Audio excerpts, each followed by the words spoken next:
Sup, Nerdmigos? I'm the Jive talking nerd, John Norgrove, and this is Nerd Jive. So today we have like a little bit of a deep dive. I'm gonna call this like a medium dive, and then we'll cover some news. So just deal with this. All right. So the trolley problem. What is the trolley problem, and why does it matter? So earlier today, I got to watch the newest episode of Minefield, which is a YouTube Red show from Vsauce. I'll have it linked below. And they brought up the trolley problem and ran some experiments on some people, and it kind of just got me thinking, and I sort of went down a path, as it were. So for those that don't know, the trolley problem is an old thought experiment about morality that goes like this. A runaway trolley is speeding down the tracks towards 5 people. You're standing next to a switch that will change the course of the trolley to a second set of tracks on which there is only 1 person. Now, at the beginning of the episode, they bring up that this is important when it comes to programming self-driving cars. And let me explain why. When a self-driving car has to make a decision, it follows very strict programming protocols. And as we make them smarter and more prevalent on the road, we have to think about this kind of moral dilemma. And do we program the car to decide for the largest number of lives saved, or based on age, or wealth, or some sort of clout function, or do we program the car to simply protect the rider at all costs? So these are the questions we answer in the moment in our heads during an accident. But how do you teach a car this sort of moral judgment? And if that judgment results in the death of one of your loved ones, do you hold the car accountable? Do you hold the programmer accountable? The company that produced the car accountable? Do you hold that specific moment in the car's programming? Where's the accountability? Do you get held accountable for that because you're the one that's in the car? So most people, when asked this question, will obviously say that they're going to pull the lever and save 5 lives and sacrifice 1. But on Minefield, only 2 of the 6 participants actually tried to affect change. The other 4 instead froze up, and when asked why they didn't do anything, the people had varying reasons or justifications for their inaction.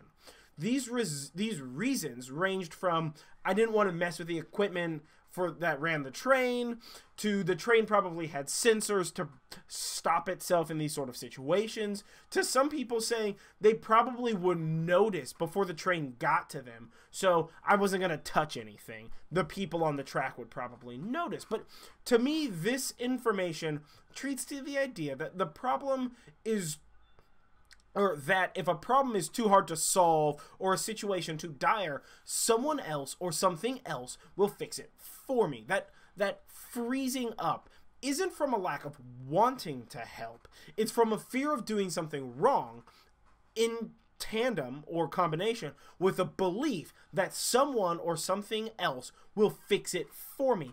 It's pure form escapist in nature.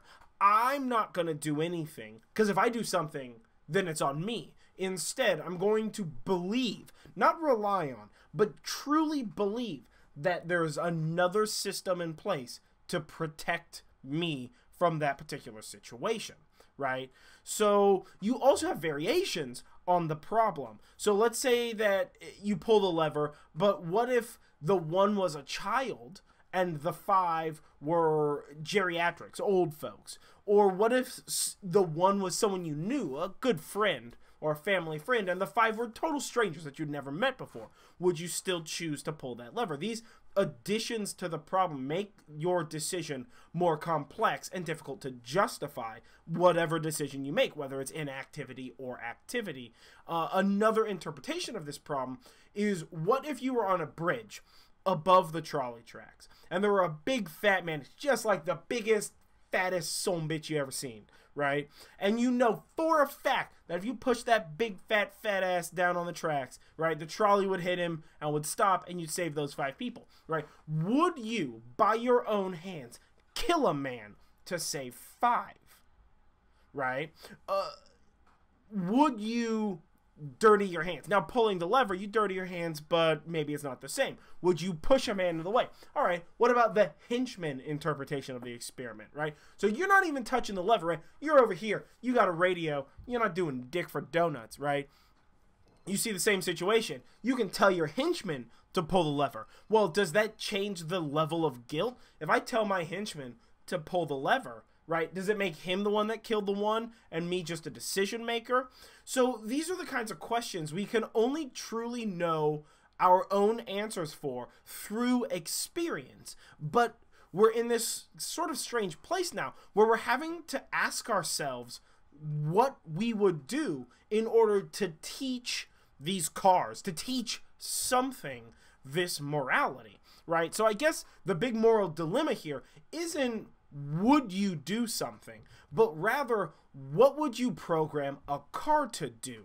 Do you make the vehicle take the numbers only approach and risk the moral consequences of dirtying your hands through programming? Do you give it a random number generator for the decisions and you can keep your hands morally clean of the situation? Do you try to program in as many decisions and factors and bits as possible and try to attain some sort of moral high ground while at the same time risking a misstep that could cost lives that would not need to be sacrificed? Is that more or less morally appropriate, right? Or do you not think about it? Do you ignore this deep dive and the trolley problem and the self-driving car that you buy in 10 years, all right? And you let the programmers and the companies make these decisions for you, and you never question it and you never think about it, right? It makes you wonder what morality truly is. Morality is kind of a funny thing where every one of those scenarios has its pluses and it has its minuses, and it depends on who you are, where you're coming from. What north does your moral compass point towards? And then how do you discern answers from your version of north? We're all not going to have the same thing. Yeah, sure. We all want to believe we're going to follow Spock's wisdom and choose to protect the many over the few or the one. But what if the numbers are 5 and 3? What if it's 5 and 4? What do you do then? 5 people die with inactivity. Only 4 people die with activity. Are you sacrificing those 4? What if those 5 are normal people, but that one is a mother with 10 children or something to that extent? Where do we do that? When we program our cars to make these decisions, do we program them to make decisions based on face value information, or do we program it to infer things? Do we try to number base people, to try to give each person a value, a moral debt value, and the car chooses the lowest number in that moral debt? Does the car, in that split second that it has to make that decision, log into Facebook and see what they posted, log into Twitter and see who they agree or disagree with? Where does the line of morality get drawn for a robot to make a decision?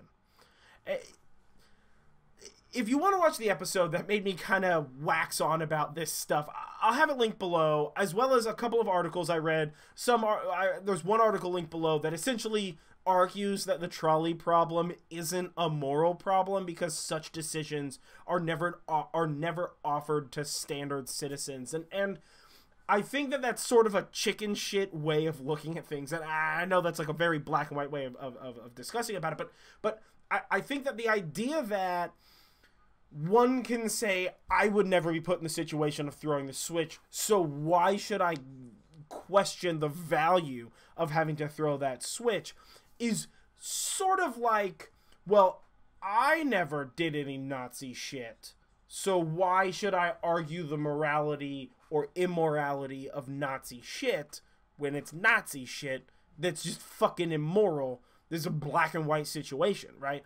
So I felt that particular article, which is an interesting fucking read, like, don't get me wrong, I enjoyed the shit out of reading it, right? But I think that it treats to an oversimplification of a problem that, yeah, sure, you're not throwing a switch and killing 5 motherfuckers or killing 1 motherfucker, but maybe you're deciding to raise your voice and yell at the guy who just cut you off. Maybe you're deciding to, I'm not gonna pay that bill because I'd rather do this. and suffering the consequences for it. Consequences are consequences, regardless of those consequences from a moralistic standpoint, are the morality of the value of a human life, or the morality of, like, making sure your credit's good, or, like, having another beer, you know, because you get a little cunty when you drink, or something to that extent. I think that the trolley problem speaks less to the morality of the individual and more to the morality of all of our decisions. We make all these rash decisions, but how do you, I think the smart cars is the easiest way to understand this.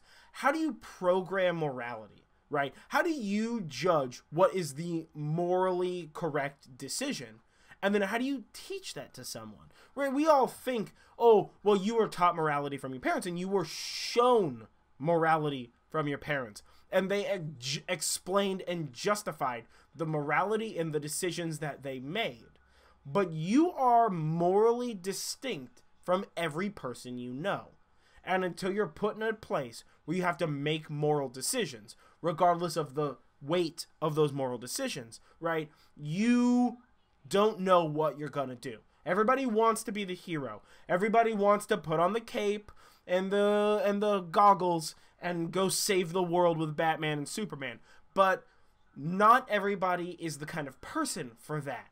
So do we program cars for the mass, or do we program cars for the superheroes? Do we program cars to just try to break and let the cards fall as they may? Or do we program cars to be morally ambivalent, to roll the dice every time a decision needs to be made, and hope that in the grand scheme of things, the chaos of the universe keeps more people alive than not? Where does morality truly lie? What is the quantifiable, mathematic, robotic, scientific form of morality exist? And this is what the minefield from Vsauce, and this is what the trolley problem, and this is what smart cars, this is what all of this is seeking right now.